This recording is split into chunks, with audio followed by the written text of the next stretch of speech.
HSC পরীক্ষার জন্য খুব দরকারি ১৫টা শব্দ নিয়ে কথা বলবো আজকে। চলেন শব্দগুলো এমনভাবে শিখে ফেলি যেন একদম মাথায় গেঁথে যায় আর কখনো ভুল না হয়। তো এই ১৫টা শব্দ সহজে মনে রাখার জন্য আমরা একটা কাজ করেছি। এগুলোকে ৩টা আলাদা গ্রুপে ভাগ করে নিয়েছি, অনেকটা ৩টা পরিবারের মতো। প্রথম গ্রুপে আছে গুণ বা বৈশিষ্ট্য বোঝায় এমন শব্দ, দ্বিতীয় গ্রুপে আছে ঘটনা বা জিনিসপত্রের নাম, আর ৩ নম্বর গ্রুপে আছে কাজ বা সময় নিয়ে কথা বলার মতো শব্দ। আচ্ছা, তাহলে আর দেরি না করে চলেন আমাদের প্রথম গ্রুপটা দিয়ে শুরু করি। এই গ্রুপের শব্দগুলো দিয়ে আমরা কি করি? আমরা মানুষ, কোনো জিনিস বা যে কোনো পরিস্থিতির গুণ বা বৈশিষ্ট্য বোঝাই। আমাদের লিস্টের প্রথম শব্দটা হলো বেনিফিশিয়াল। এটা একটা অ্যাডজেক্টিভ, মানে এটা কোনো কিছু দোষগুণ বোঝায়। বেনিফিশিয়াল মানে হলো উপকারী বা যা আমাদের জন্য ভালো।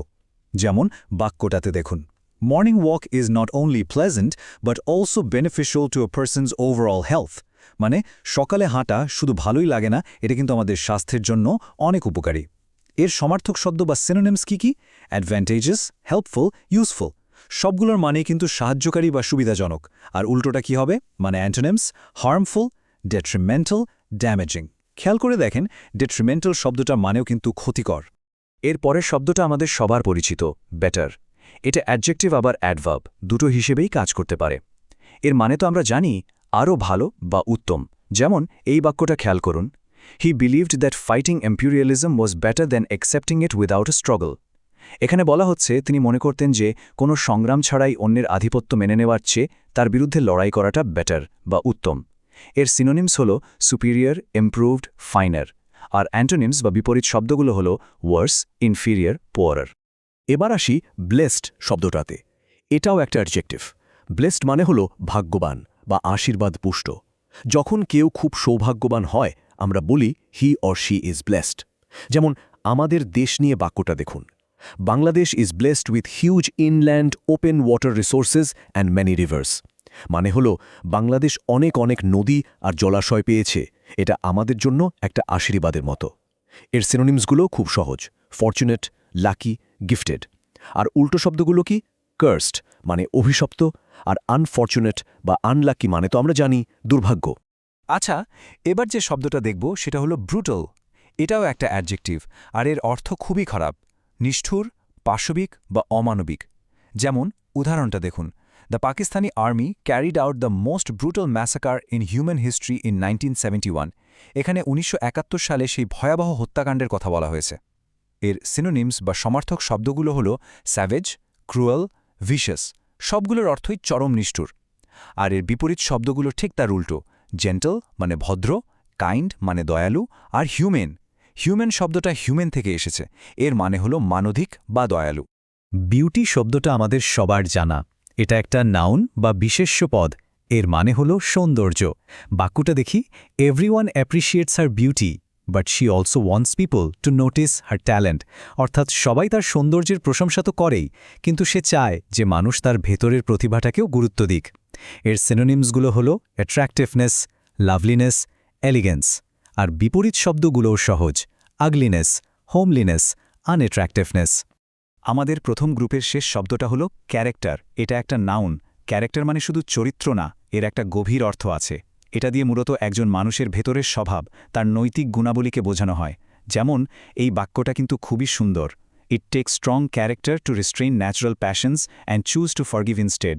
এর মানে হলো নিজের স্বাভাবিক আবেগ বা রাগ দমন করে কাউকে ক্ষমা করে দেওয়ার জন্য কিন্তু অনেক দৃঢ় চরিত্রের বা মানসিক শক্তির প্রয়োজন হয়। এর সিনোনিমসগুলো হলো পার্সোনালিটি, নেচার আর ইন্টেগ্রিটি। ইন্টেগ্রিটি শব্দটা খুব গুরুত্বপূর্ণ। এর মানে হলো সততা আর নৈতিক দৃঢ়তা। আর ক্যারেক্টারের বিপরীত শব্দ হলো উইকনেস মানে দুর্বলতা, আর ডিসঅনেস্টি মানে অসততা। তো এই ছিল আমাদের প্রথম গ্রুপ। এবার চলুন দ্বিতীয় গ্রুপটা দেখি। এই গ্রুপের শব্দগুলো ব্যবহার হয় বিভিন্ন ঘটনা, জিনিসপত্র বা প্রাণীর নাম বোঝানোর জন্য। বিস্ট শব্দটা দিয়ে শুরু করি। এটা একটা নাউন। এর সহজ অর্থ হল পশু বা জানোয়ার, বিশেষ করে বন্য পশুদের বোঝাতে এটা ব্যবহার হয়। যেমন বাক্যটা দেখুন, the environment with birds and beasts becomes calm and serene in the early morning. মানে ভোরবেলা যখন চারদিকে পাখি আর অন্যান্য পশুরা থাকে তখন পরিবেশটা খুব শান্ত আর স্নিগ্ধ থাকে। এর সিনোনিমস হল অ্যানিমালস, ক্রিচার্স, ওয়াইল্ড লাইফ। আর বিস্টসের বিপরীত কি? অবশ্যই হিউম্যানস বা পিপল অর্থাৎ মানুষ। আচ্ছা, এবার এমন একটা শব্দ আসছে যেটার একটা মজার ব্যাপার আছে। এই শব্দটা দুই রকম কাজ করতে পারে। শব্দটা হলো বেনিফিট। এটা নাউন হিসেবেও ব্যবহৃত হয়, আবার ভার্ব হিসেবেও। চলেন দেখি কিভাবে। দেখুন, বেনিফিট যখন নাউন তখন এর মানে হলো সুবিধা বা লাভ, আর যখন এটা ভার্ব তখন এর মানে হলো কোনো কিছু থেকে সুবিধা বা উপকার পাওয়া। আমাদের এই বাক্যটাতে the Haor provides direct and indirect livelihood benefits to thousands of people.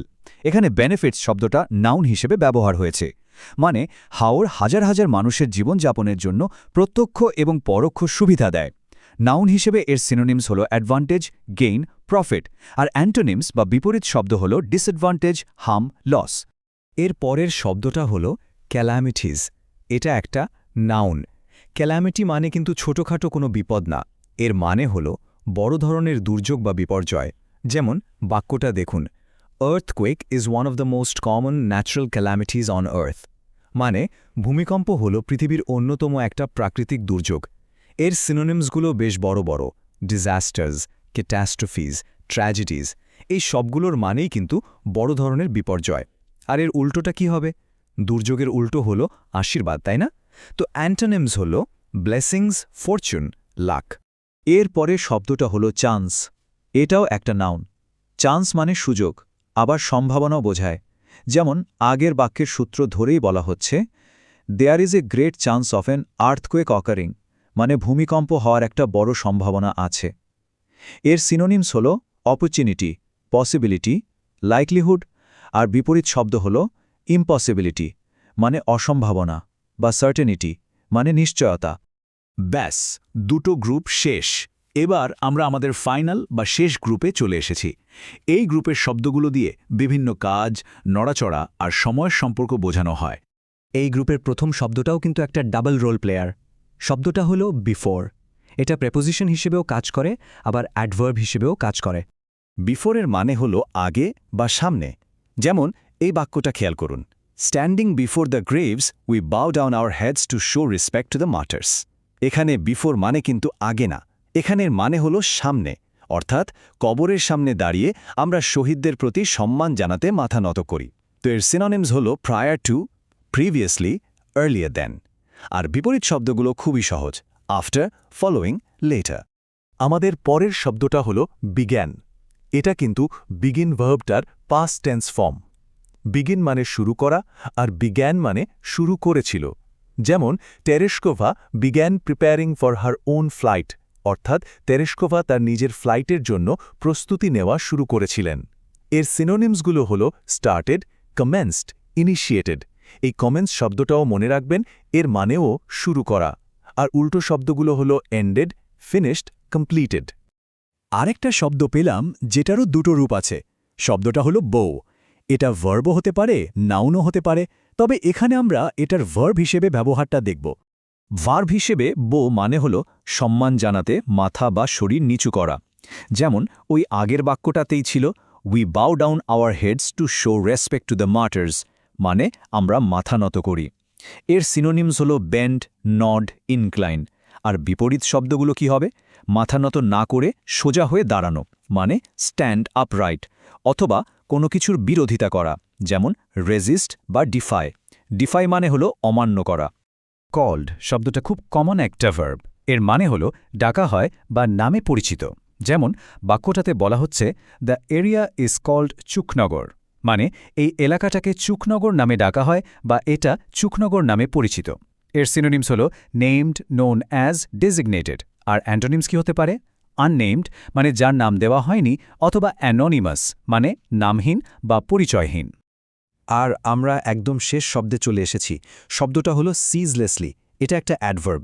সিজ মানে হলো থামা, আর সিজলেসলি মানে হলো না থেমে, অর্থাৎ অবিরাম বা নিরলসভাবে। যেমন the farmers of Bangladesh work ceaselessly from dawn to dusk, মানে বাংলাদেশের কৃষকেরা ভোর থেকে সন্ধ্যা পর্যন্ত একটানা না থেমে কাজ করে যান। এর সিনোনিমসগুলো একই অর্থ বোঝায়: কন্টিনিউয়াসলি, কনস্ট্যান্টলি, এন্ডলেসলি। আর এর বিপরীত শব্দগুলো হলো ওকেশনালি, মানে মাঝে মাঝে, ব্রিফলি, মানে সংক্ষেপে, আর টেম্পোরারিলি, মানে সাময়িকভাবে। তো এই ছিল আমাদের আজকের 15টা শব্দ। আজকের আলোচনাটা আমরা শেষ করব ক্যারেক্টার শব্দটা দিয়ে তৈরি খুব সুন্দর একটা লাইন দিয়ে। লাইনটা হলো, it takes strong character to restrain natural passions and choose to forgive instead. এটা আমাদের মনে করিয়ে দেয় যে নিজের রাগ বা আবেগ নিয়ন্ত্রণ করে অন্যকে ক্ষমা করে দিতে পারাটা কিন্তু একটা শক্তিশালী চরিত্রের পরিচয়। কথাটা নিয়ে একটু ভাবা যেতে পারে, তাই না?